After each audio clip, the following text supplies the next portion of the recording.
हाय नमस्कार मंडळी, मी वैष्णवी. पप्पा आलते 5 वाजता आणि चार्जिंगला लावून गेले तर कुत्रं पप्पांच्या मागे जाण्यासाठी हे करत होतं. पप्पा अजून येणार होते शाळेची मुलं घेऊन. मग तेवढ्यात आकाश बघा किती काळे काळे ढग जमा झालेले आहेत आणि जोराचा वारा सुटलेला. हे बदामाचं झाड पत्र्यावर पडेल का असं वाटत होतं वाऱ्यानं. उंच गेला आहे ना, मग पडलं तर बाथरूमवर पडतं. आणि आता पावसाचे ठिपके पडत होते, पण पाऊस येत नाही असं वाटलं.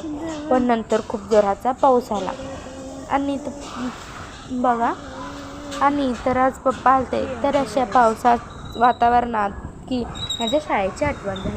म्हणजे मीही शाळेत असताना पाऊस आला की इतका आनंद व्हायचं की भिजण्यासाठी व्यस्त असायचं. भिजण्याचा आनंद वेगळाच असतो.